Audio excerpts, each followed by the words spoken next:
ప్రముఖంగా మాట్లాడుకోవాలంటే డెఫినెట్గా 3-4 అంశాల గురించి ఖచ్చితంగా ప్రస్తావించుకోవాలి. ఒకటి, కేరళలో మన సీఎం ప్రచారం, యూడీఎఫ్ అభ్యర్థిని గెలిపించాలి అని చెప్పేసి నిన్న ప్రచారం చేస్తూ, సో మా సంక్షేమం ఎలా ఉందో, అభివృద్ధి ఎలా ఉందో విజయన్ మీరు ఇక్కడికి వచ్చి చూడొచ్చు అని చెప్పేసి కేరళ సీఎంకు సవాల్ విసరడం. అండ్ ముఖ్యంగా మాట్లాడుకోవాల్సింది పశ్చిమాసియాలో ఉన్న ఉద్రిక్త పరిస్థితులు. అండ్ మోరోవర్ ఈ అంశానికి సంబంధించి మిగతా దేశాలు, పర్టికులర్గా చైనా, భారత్, రష్యా, వీళ్ళు దీనికి సంబంధించి ఒక అటెంప్ట్ అంటే చెప్పడమో లేకపోతే వీళ్ళకి సంబంధించినటువంటి అభిప్రాయాన్ని తెలియజెప్పడం వేరు, చెప్పడం వేరు. సో ఏదో ఒక అటెంప్ట్ అయితే ఇంపార్టెంట్ అనేటువంటి చర్చ మరొకటి. ఇక ఉద్యోగ సంఘాలు, ఉద్యోగలోకం కథం తొక్కింది.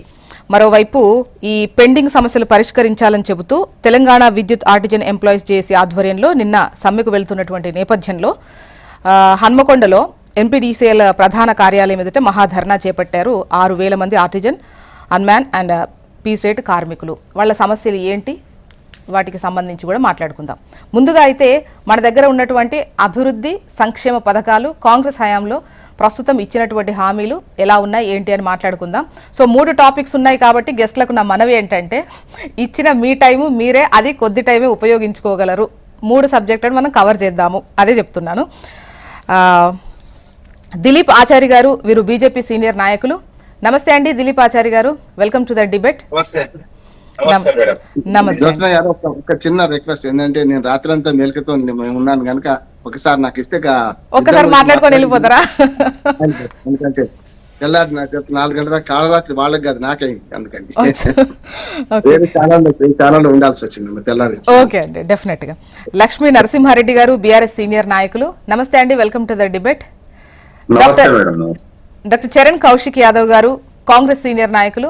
నమస్తే అండి చరణ్ కౌశిక్ గారు. అండ్ బండారు రామ్మోహన్ రావు గారు, విశ్లేషకులు. నమస్తే అండి రామ్మోహన్ రావు గారు, వెల్కమ్ టు ద డిబేట్. చెప్పండి రామ్మోహన్ రావు గారు, అయితే మీకోసమే పశ్చిమాసియా యుద్ధం ముందేసుకుందాం. అసలు పరిస్థితి చూస్తే చాలా తీవ్రంగా ఉంది. డెడ్ లైన్ కన్నా ముందే కూడా విద్యుత్ కేంద్రాలపై అక్కడ దాడులు కనిపిస్తున్నాయి. ఒకవైపు ఇజ్రాయెల్ హెచ్చరించింది వాళ్లను, ఇరానియన్లు ఎవరు కూడా రైలు ప్రయాణాలు చెయ్యొద్దు అంటే అక్కడ టోటల్గా అంతా టార్గెట్ చేసినట్టుగా అయితే క్లియర్గా కనిపిస్తోంది.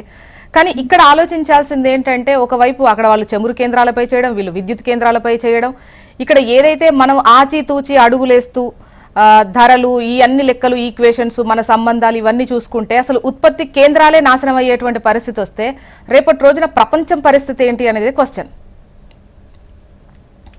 జోస్న గారు, మీకు మిత్రులు చరణ్ కౌశిక్ గారికి, రెడ్డి గారికి, అట్లాగే దిలీప్ ఆచార్య గారికి నమస్కారం. 2 నిమిషాలు మాట్లాడారు. ప్రపంచం అంతా తెల్లారి గంటల 4 గంటలకు ఊపిరి పీల్చుకున్నారు. ఎందుకంటే మనకేమిటి, ప్రపంచ వాళ్ళిద్దరు యుద్ధం చేసుకుంటే అంటే నిజంగా ప్రళయం సృష్టించబడేది, ఒక రకంగా సర్వనాశనం అయ్యేది. కనుక ఈ నాశనాన్ని ఆపిన ఘనత ఏవైనా కానీ నా ఉద్దేశం ఏంటంటే, ఇటు పక్క రష్యా, చైనాకి చేస్తుంది, ఇటు పక్క పాకిస్తాన్ కూడా చేస్తుంది. ఏ మాట కావాలి చేసుకోవాలి. ఎందుకంటే పాకిస్తాన్ ఏం చేసింది అంటే, ఇప్పుడు కుక్కతో ఒక పట్టుకొని గోదావరి ఏదైనా సందర్భం చూస్తాం కదా, గోదావరి ఒక్కోసారి దాటొచ్చు. అట్లాగే ఇప్పుడు అమెరికా ఎట్లా వేఅవుట్ యుద్ధం ఎట్లా ముగించాలి అనే దానికి మదనపడి చివరికి పాకిస్తాన్ ఎంచుకున్నది. అర్ధరాత్రి పాకిస్తాన్ ఎంచుకొని పాకిస్తాన్ తో కొన్ని సంప్రదింపులు మొదలు పెట్టింది. ట్రంప్ అన్నప్పుడే అనుకున్నాను నేను, ఇప్పుడు వేఅవుట్ కోసం ప్రయత్నం చేస్తున్న అమెరికా పాకిస్తాన్ ద్వారా కొంతవరకు మన సఫలమైందని నేను అనుకుంటున్నాను. రాత్రి తెల్లారి గట్ల యుద్ధం గంట ముందు, యుద్ధం ముందు కావాల్సిన ముందు అందరూ ఒప్పుకున్నారు. మొత్తం మీద ఈ 15 రోజుల తాత్కాలిక సంధి ఏర్పడింది. ఇది మంచిది. దీనివల్ల 2-3 లాభాలు ఉన్నాయి. ప్రపంచంలో ఆర్థిక సంక్షోభం, అట్లాగే రాజకీయ సంక్షోభం, దాంతో పాటు మనకు పూర్తి స్థాయిలో ఇవాళ అనిశ్చితి కొనసాగిన క్రమంలో చూసుకుంటే, ఇవాళ నిన్న ఏదైతే ఆ సంధి ఆ మాత్రం మన కుదుర్చుకోవడం ఇది కానీ తాత్కాలికంగా ఈ 15 రోజులు ఒక వేఅవుట్ లభించినట్లు లెక్క. దానివల్ల చమురు, అట్లాగే ఈ గ్యాస్ సంక్షోభం పోయే అవకాశం అవుతుంది. హార్మోజ్ జల సంధిని తెరవడానికి వాళ్ళు ఒప్పుకున్నారు. తెరిచిందేమో, అసలు పూసింది ఎప్పుడు అమెరికా మిత్ర దేశాలు తప్ప మిగతా అందరికీ, చైనా, మన భారతదేశం అందరికి తెరిచే ఉంది కదా అని ఇరాన్ నిన్నదాకా అనేది. మొత్తం మీద ఈ ఇరుపక్షాలు కూడా వాళ్ళ షరతులు ఎవరికి వాళ్ళే వర్తిస్తాయి. కానీ తాత్కాలికంగా ఈ కాల్పుల విరమణ ఇవి చేయడం మాత్రం చాలా మంచిది అంటున్నాను. ప్రపంచానికి ఒక మంచి శుభసూచకమంటున్నాను. అందుకని అక్కడి వరకు అభినందిద్దాం. ఇక మిగతా అంశాలకు వస్తే, ఈ మొత్తం యుద్ధం ఈ 15 రోజుల రంగం వల్ల ఇవాడికి నిన్నటికి వాడికి చూసినాం $15 వెంటనే తగ్గింది. ఏది చమురు క్రూడ్ ఆయిల్ ధర చమురు తగ్గింది వెంటనే. కనుక ఇది ఇట్లాగే ఉంటే నష్టం లేదు మనకు. $120 దాకా పోయిన చమురు రేట్లు బ్యారెల్ చమురు ఇవాళ 100కి 105 దగ్గర ఉంది. కనుక ఇది కనుక ఇట్లాగే ఉంటే మనకు పెద్ద నష్టం రాదు. రేపు పొద్దున మనం అందరం ఊహిస్తున్నట్టు 5 రాష్ట్రాల ఎన్నికలు పూర్తి కాగానే వెంటనే మన మీద పెట్రోల్ బాంబు పేలుతుంది. ఖచ్చితంగా అక్కడ బాంబులు ఏమో కానీ ఇక్కడ మాత్రం 10 నుంచి 20 రూపాయలు పెట్రోల్ ధరలు డీజిల్ ధరలు పెరిగే అవకాశం ఉందని ఊహిస్తున్నా. అది జరగకుండా ఉండాలంటే ఈ యుద్ధం 15 రోజులు ఆగడం మనకు మంచిదే అయింది నా ఉద్దేశం ప్రకారం. ఈ కొంచెం హర్మోజ్ జల సంధి ఆ బాటిల్ నెక్ అనుకోవచ్చు, లేకపోతే చికెన్ నెక్ అనుకోవచ్చు, అక్కడి నుంచి ఒక 1200 ఓడలు బయటపడ్డాయి అనుకోండి. అప్పుడు మనకు ఈ 15 రోజులు మంచి రిలీఫ్ వస్తుంది అనుకుంటున్నాను నేను. కానీ శాశ్వత పరిష్కారం కోసమే ప్రపంచం కృషి చేయాలి. భద్రతా మండలిలో కూడా వీటో అంటే ఈ 2 వారాల పాటు విరమణ ఇచ్చింది కూడా హర్ముజ్ జలసంధిని ఓపెన్ చేయాలన్నటువంటి షరతుకు లోబడే ఇస్తున్నాము, ఇక్కడ తగ్గేదైతే లేదు, బట్ టైం ఇస్తున్నాం అని చెప్పేసి మరొకసారి ఇచ్చిన పరిస్థితే కనిపిస్తోంది. కాకపోతే డెడ్ లైన్ కు ముందే దాడులు, నిన్న విద్యుత్ కేంద్రాలపై దాడులు జరిగాయి, ఒకవైపు కారనగరంలో కూడా దాడులు జరిగాయి. అంటే ఇరాన్కు సంబంధించినటువంటి ఒక మెహర్ న్యూస్ అనుకుంటాను. సో వాళ్ళు ఇదిగో ఇక్కడ ఇది పరిస్థితి అని చెప్పేసి చెప్పినటువంటి సిచ్యువేషన్ చూసినాం. అంటే దాడులు మాత్రం అది జరుగుతూ ఉన్నాయి. మరి ఈ యుద్ధం ఏంటి, మళ్ళీ ఆ దాడులు ఆపుతున్నామని చెప్పడం ఏంటి అనేది కూడా ఒక్క మాట చెప్తా. ఏమంటారు, పురాతన ప్రజాస్వామ్య దేశంలోనే ఒక నియంత్ర అధికారులు ఉన్నాడు దుర్మార్గుడు ట్రంప్ అధికారులు. నిజంగా ఒక ఇస్లామిక్ నియంతృత్వ రాజ్యంలోనేమో ఒక నెట్వర్క్ అంతా కూడా ఎట్లా ఉందంటే మన వరుస నాయకత్వం ఉన్నది చూస్తున్నాం, బృంద నాయకత్వం ఉంది అక్కడ. అంటే మంచి చచ్చిపోతే ఆగుతలేదు యుద్ధం కూడా. ఇక్కడ చూడండి, మరి ట్రంప్ ఏమో దేశమేమో ప్రజాస్వామ్య దేశం, నియంత్రణ పాలిస్తున్నాడు. అందుకనే ఇప్పుడు మన ఏనుగు మన ఏమంటారు కుంజర యోధంబు దోమ పుత్తుకది వచ్చిన అన్నట్టు ఇవాళ మొత్తం మీద హర్మోజ్ జలసంధిలో ఆ ట్రంప్ తలకాయ విక్కపోయి చూసినాం. కనుక అదే రకంగా ఇది పోకుండా ఇవాళ యుద్ధం ఆగడం మంచిదే అయింది. దీంతోనే 15 రోజులు చాలా రిలీఫ్ వస్తుంది ఆర్థికంగా, రాజకీయంగా, దాంతో పాటు సామాజికంగా కూడా రిలీఫ్ వస్తుంది.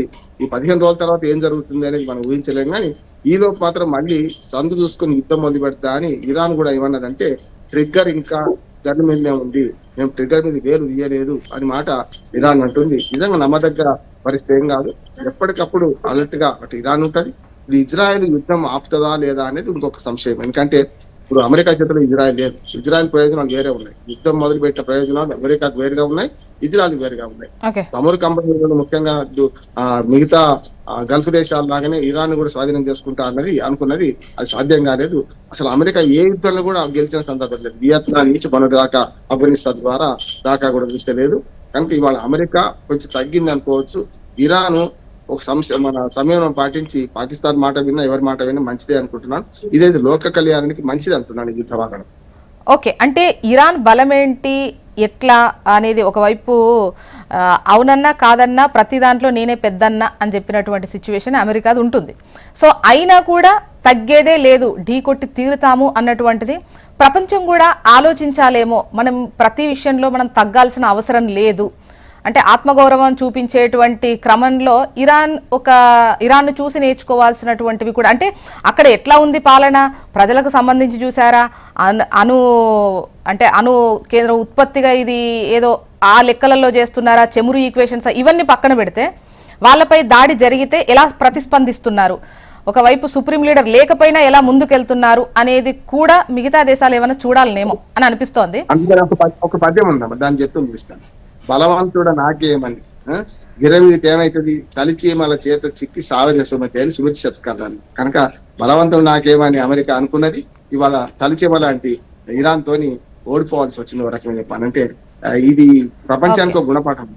ఓకే, అండ్ దిలీపాచారి గారు, ఇంతకుముందు రామ్మోహన్ రావు గారు మాట్లాడేటప్పుడు పాకిస్తాన్ అనగానే మీ ఫేస్లో ఒక ఎక్స్ప్రెషన్ చూసిన, ఎందుకు పాకిస్తాన్ ఈ మధ్యవర్తిత్వం చేసి ఉండదు అంటున్నారా, లేకపోతే? నమస్తే అండి. నమస్తే మీకు, అదేవిధంగా ప్యానెల్లో ఉన్న పెద్దలకి.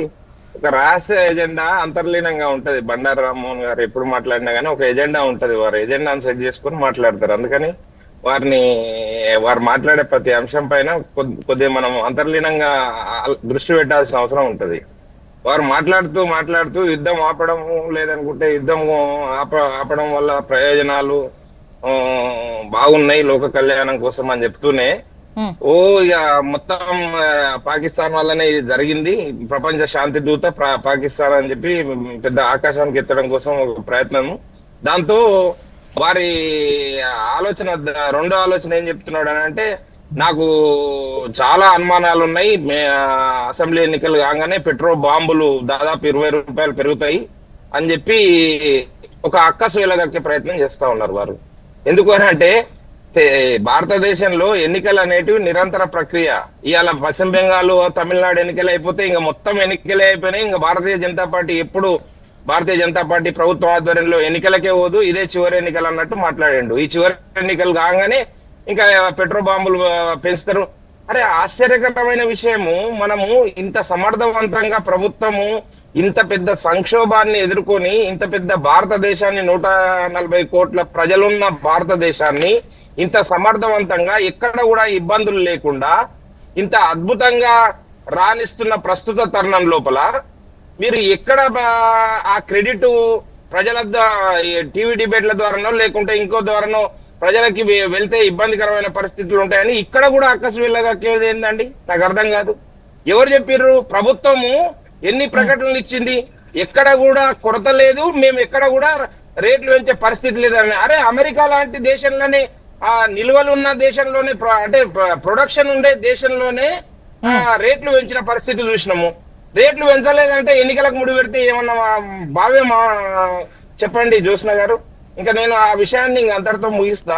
అయితే రెండో విషయం ఏంటంటే, ప్రపంచం మొత్తం కోరుకుంటున్నది, భారతదేశం కూడా కోరుకుంటున్నది. భారతదేశం ఈ రోజు క్రియాశీలకంగా లేదని అనుకుంటే వారి అవివేకానికి మనం ఏం చేయలేము. చాలా మంది ఈ రోజు భారతదేశం డెఫినెట్ గా అండి మన దేశాన్ని నజరందా చేసేటువంటి అవకాశమే ఉండదు. మన జనాభా సంఖ్య ఇప్పుడు ఆ యుద్ధంలో ప్రత్యక్షంగా పాల్గొంటున్న దేశాలు కూడా ఎవరైతే ఇరాన్ గాని, ఇజ్రాయెల్ గాని, ఆ రెండు దేశాలు మనతో సంప్రదింపుల్లో ఉన్నాయి.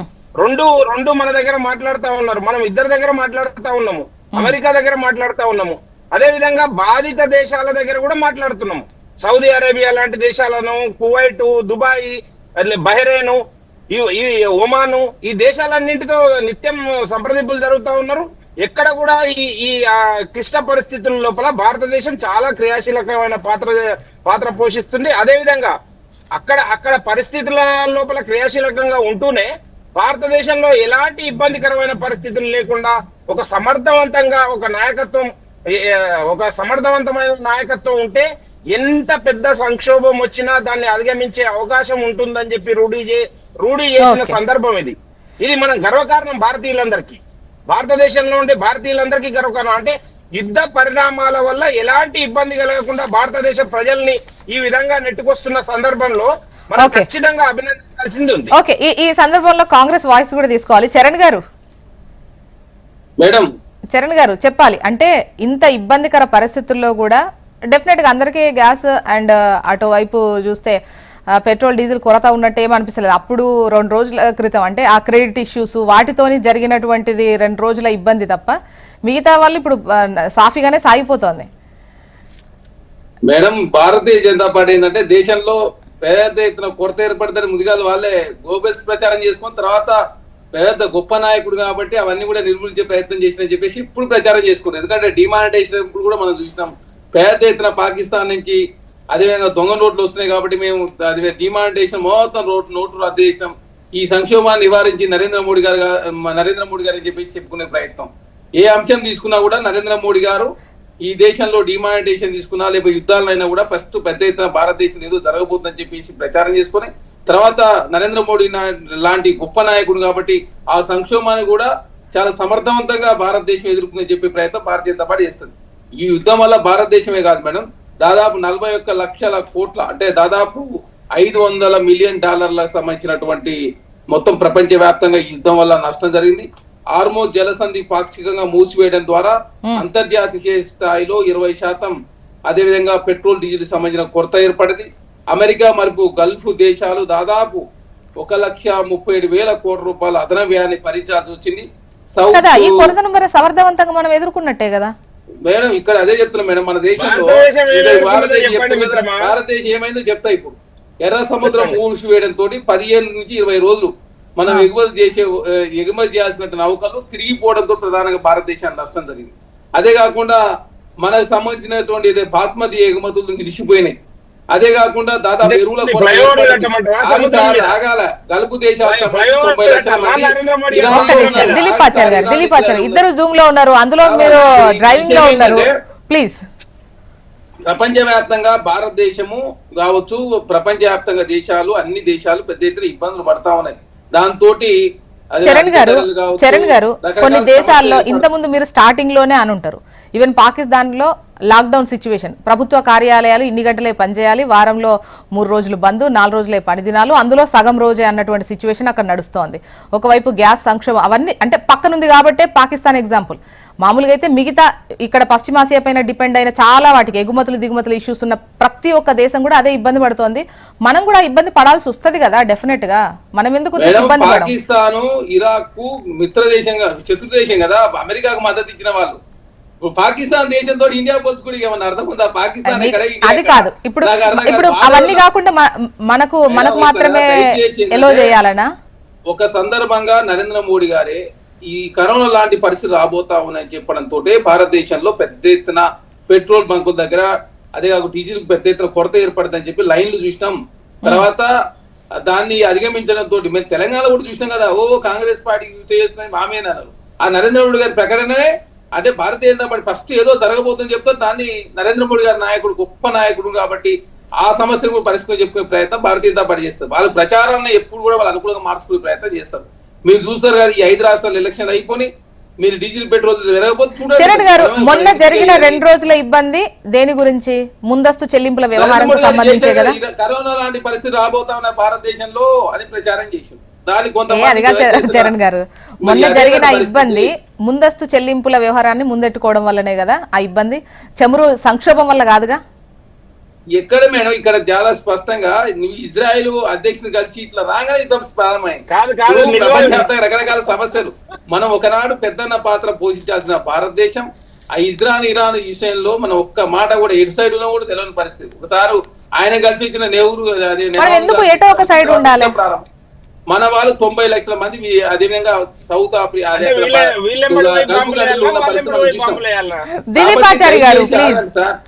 ఈ యుద్ధం వల్ల ఆగండి సార్, సౌదీ అరేబియా కావచ్చు జీడిపి వృద్ధి రేటు 5 to 10% తగ్గింది. దాదాపు 3,400 మంది చనిపోయారు. ఇరాన్ లో 19 మంది, మిగతా వాళ్ళు కూడా చనిపోయిన పరిస్థితి మనం చూసినాం. కాబట్టి ఇక్కడ యుద్ధానికి సంబంధించినటువంటి వ్యవహారం మూలంగా భారతదేశమే కాదు ప్రపంచవ్యాప్తంగా ఇబ్బందులు ఎదుర్కొన్న మాట వాస్తవం. నేనేమన్నాడు నరేంద్ర మోడీ గారు, నేను పేద దేశవ్యాప్తంగా మొత్తం నేను యుద్ధానికి సంబంధించిన కావచ్చు, ఆయన ట్రంప్ గారేమో నేను యుద్ధాలు ఆపినాడు. ఆయన యుద్ధం ఆపడం కూడా ఆపని పరిస్థితి మనం చూస్తా ఉన్నాం.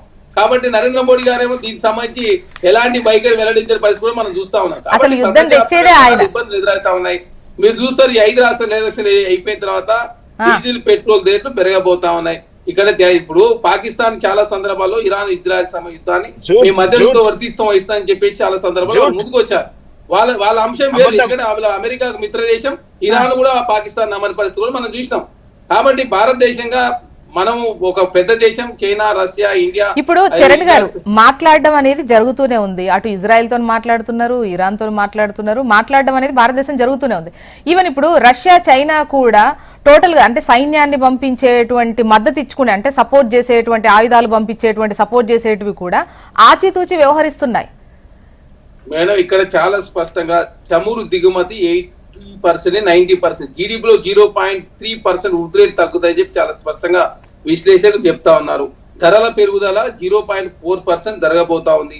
అందుకే డాలర్ చూసిన రూపాయి పతనమై 92 రూపాయల నుంచి 95 రూపాయలు అయింది. భారతదేశం మీద చాలా డైరెక్ట్ గా వచ్చి ఇండైరెక్ట్ ఎఫెక్ట్ పడబడ వాస్తవం. ఇది 5 రాష్ట్రాల ఎలక్షన్ తర్వాత దేశంలో రకరకాల ఛార్జీలు పెరగబోతా ఉన్నాయి. ఎర్ర సముద్రం రవాణా కావచ్చు, సార్ ఎగుమతులకు సంబంధించి దాదాపు 40 నుంచి 50% పెరిగినాయి. 20 రోజులు లేట్ అవడం తోటి పెరిగిన పరిస్థితి. మన బియ్యం సంబంధించిన బాస్మతి బియ్యం ఎగుమతులు ఆగిపోయినాయి. గల్ఫ్ దేశాలు 90 లక్షల మన వాళ్ళు ఉన్నారు, వాళ్ళంతా అక్కడే చిక్కుకున్న పరిస్థితి మనం చూసినాం. నిత్యావసర వస్తువులు ధరలు పెరగడం, రూపాయి బలైన పడడం వంటి సమస్యలు కూడా భారతదేశంలో ఎదురైనాయి. కాబట్టి భారతదేశం రకరకాల సమస్యలు ఎదుర్కొంటూ ఉంది. అవన్నీ ఏ విధంగా ముందుకు పోతుంది ఇప్పటి వరకు భారత ప్రభుత్వం క్లారిటీ ఇవ్వలేదు. ఈ యుద్ధంలో మన పాత్ర ఏందో చెప్పలేదు. భారతదేశాన్ని పెద్దన్న పాత్ర, మనం విశ్వగురు అని చెప్పుకుంటే విశ్వగురు, మరి కనీసం ఇజ్రాయెల్ ఇరాన్ సంబంధించి ఏందో మన పాత్ర కూడా చెప్పని పరిస్థితి. మనం అభివృద్ధి పూర్తిగా చెందలేదు కదా, చెందుతూనే ఉన్నాం కదా. మనము ఇలాంటి టాస్క్ ముందేసుకోవడం కరెక్టా? 4వ అతిపెద్ద ఆర్థిక వ్యవస్థ మంది కాదు, 142వ ప్లేస్. ఎక్కువ మంది తక్కువ సంపాదించు కాదు, తక్కువ మంది ఎక్కువ సంపాదిస్తే ఈ దేశం వృద్ధిలో ముందుకు పోయినట్టు. దాన్ని కూడా వాళ్ళు ప్రచారం చేసుకుని 4వ అతిపెద్ద ఆర్థిక వ్యవస్థ అవతరించడం, రేపు 3వ అతిపెద్ద ఆర్థిక వ్యవస్థ అవతరించబోతుందని చెప్తారు. ఇంకో 15 కోట్ల మంది భారతదేశంలో పుట్టినని కూడా ఆటోమేటిక్ 3వ ఆర్థిక వ్యవస్థగా అది. ఒకసారి నరసింహారెడ్డి గారి వాయిస్ తీసుకుందాం. నరసింహారెడ్డి గారి వర్షన్ ప్లీజ్. నరసింహారెడ్డి గారు నమస్తే అండి. నమస్తే, చెప్పండి మీ ఒపీనియన్ చెప్పండి. పెద్దలకు అదే విధంగా హెచ్ఎంటీవీ ప్రేక్షకులకు నమస్కారాలు తెలియజేస్తా ఉన్నాను. నమస్తే అండి. రామ్మోహన్ గారు చెప్పిండ్రు, మాట్లాడారు, అదే విధంగా దిలీప్ గారు మాట్లాడారు, చరణ్ గారు మాట్లాడారు. ఇది ఏదైతే ఇరాన్, అమెరికా, ఇజ్రాయెల్ మధ్యలో జరుగుతున్నటువంటి యుద్ధం ఏదైతే ఉన్నదో ఇది 2 దేశాలకు సంబంధించినటువంటి యుద్ధం కాదు. ఇది పూర్తిగా ప్రపంచ దేశాలలో ఉన్నటువంటి ప్రజల మీద జరుగుతున్నటువంటి యుద్ధంగా భావించాలి. ఎందుకంటే దీని వల్ల 2 దేశాలే కాదు, ప్రపంచం మొత్తం కూడా ఇబ్బంది పడేటువంటి పరిస్థితి స్పష్టంగా కనిపిస్తుంది. కానీ మన భారతదేశంలో ముందు నుండి ఎట్లుందంటే సమతుల్య విదేశాంగ విధానం అనేది అమలు అవుతుందండి మన దగ్గర. ఇటు ఇరాన్ కు ఏ రకంగా అయితే భాగస్వామ్యం ఉన్నామో అమెరికాతో కూడా అదే రకమైనటువంటి భాగస్వామ్యం మనకు ఉంది. వాళ్ళతో విదేశాంగ విధానం అనేది 2 దేశాలతోటి సమానంగా ఉంది. కాబట్టి ఇక్కడ ఎవరికి ఏం చెప్పాలో చెప్పలేనటువంటి పరిస్థితిలో ఉన్నట్టు కనిపిస్తుంది. అయితే ఇప్పుడు ఏదైతే ఈ క్రూడ్ ఆయిల్ కి సంబంధించి, చమురుకు సంబంధించి దీంతో వాస్తవానికి కూడా తీవ్ర సంక్షోభం అనేది ఏర్పడడం అనేది వాస్తవం. అన్ని రంగాల పైన ప్రభావం అనేది స్పష్టంగా పడుతుంది. అంటే ఈరోజు రైతాంగం నుంచి కానివ్వండి, భారతదేశంలో ఏ రంగమైనా సరే ప్రతి రంగం పైన కూడా దీని ప్రభావం అనేది స్పష్టంగా ఉంటుంది. ఒక్క మన దేశంలోనే కాదు, ప్రపంచంలో అన్ని దేశాలలో కూడా స్పష్టంగా కనిపిస్తుంది. ఈ రూపాయి విలువ కూడా క్షీణించిపోతుంది. అయితే రామ్మోహన్ రావు గారు చెప్పినట్టు ఇంతకు ముందు ఇది శాశ్వతమైనటువంటి సంధి కాకుండా, తాత్కాలికమైనటువంటి సంధి కాకుండా శాశ్వతమైనటువంటి పరిష్కారం కోసము ప్రయత్నం చేస్తే బాగుంటుంది. ఎందుకంటే నేను ఏమంటానంటే యుద్ధంలో గెలుపవరు అనేది ముఖ్యం కాదు. కాకపోతే ఈ యుద్ధం వల్ల ఖచ్చితంగా ఓడిపోయేది మాత్రం ప్రజలే. లాస్ అయ్యేది 100%, ఫైనల్ గా లాస్ అయ్యేది మాత్రము ప్రజలు లాస్ అవుతారు. ఇప్పుడు మన భారతదేశంలో దాదాపు 85% క్రూడ్ ఆయిల్ అనేది మనము ఇంపోర్ట్ చేసుకోవడం జరుగుతుంది విదేశాల నుంచి. అదే క్రమంలో మనకు ఈ యుద్ధం జరగడం వల్ల ఇప్పుడు క్రూడ్ ఆయిల్ రేటు దాదాపు $100 పైనే పోతుంది తప్ప కిందికి వచ్చేటువంటి పరిస్థితి లేదు. దాంతో డాలర్ తో పోలిస్తే మన రూపాయి రేటు కూడా తక్కువైపోతుంది. ఇలా గల్ఫ్ దేశాలలో కూడా దాదాపు 89 లక్షల మంది ఈ రోజు మన భారతదేశానికి చెందిన వారు అక్కడ నివాసం ఉంటున్నారు. వారిపైన కూడా పూర్తిగా ప్రభావం ఉంటుంది. అదే విధంగా మార్కెట్ లో ఇప్పుడు స్టాక్ మార్కెట్లు ఏవైతున్నాయో దాంట్లో కూడా 5 నుంచి 10 లక్షలు 15 లక్షల కోట్ల రూపాయలు మార్కెట్ సంపద కూడా ఆవిరయ్యేటువంటి పరిస్థితి ఉంది. మొత్తం మీద మన భారతదేశం మీద అంటే దాదాపు ఒక 10 లక్షల కోట్ల పైన ఆర్థిక భారం కూడా పడబోతుంది అని చెప్పి నేను ఈ సందర్భంగా నేను తెలియజేస్తా ఉన్నాను. ఈరోజు మోడీ గారు ఇంతకు ముందు మరి పెద్దలు మాట్లాడినట్టు మరి మన దేశం కూడా ప్రత్యేకంగా చొరవ తీసుకొని మరి పీస్ కోసము అంటే శాంతి స్థాపన మన వంతు ప్రయత్నం కూడా చేయాలి. కానీ ఇక వాళ్ళిద్దరు కొట్లాడుకుంటే చూద్దాము, మనం చూసుకుంటా కూర్చుందాం అని అంటే నష్టపోయే దాంట్లో మనం కూడా భాగస్వామ్యమే అవుతాము. మరి బీజేపీ ప్రభుత్వము ఏదైతే చెప్తున్నారో, వాళ్ళు ఏదైతే మాటలు చెప్తున్నారో చేష్టలు అయితే ఆ క్రమంలో లేవు. ఎంతసేపు ఉన్నా వాళ్ళు మాటలు చెప్పేటువంటి కార్యక్రమాలని మునిగి ఉన్నారు. కానీ వాళ్ళు చేసేటువంటి పనిలో నిజాయితీ, అదే విధంగా నిబద్ధత అనేది కనిపించడం లేదు. ఒకటే సెకండ్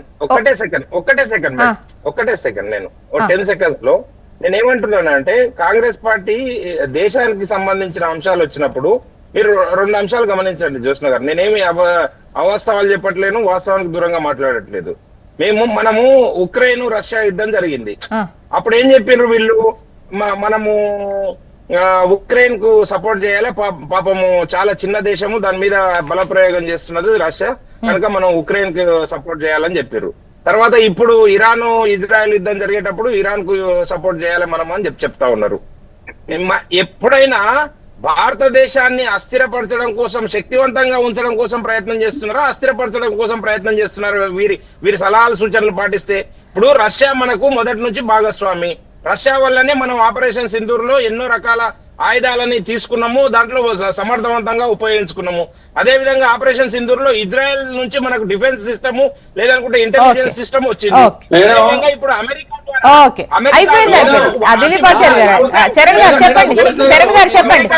ఒకటే సెకండ్ లేదు టైం అయిపోయింది. మళ్ళీ ఇంకా టాపిక్స్ నేను మీకు ముందుగానే చెప్పిన. ప్లీజ్ చరణ్ గారు మాట్లాడండి. చరణ్ గారు మాట్లాడండి. దిలీప్ గారు ప్లీజ్ దయచేసి చరణ్ గారు చెప్పండి. ఇరాన్ కు భారత్ మద్దతు ప్రకటన చెప్తా ఉన్నారు కదా, మరి అదే అమెరికా పాకిస్తాన్ కి యుద్ధ విమానాలు సపోర్ట్ చేస్తా ఉంది, మనకు సపోర్ట్ చేస్తుంది, సప్లై చేస్తుంది. మరి మీరు అమెరికా కింద మద్దతు ఇస్తున్నారు? మరి అట్లాంటి పాకిస్తాన్ కి యుద్ధ విమానాలు సప్లై చేసే దేశానికి అమెరికా ఎట్లా సపోర్ట్ చేస్తాం?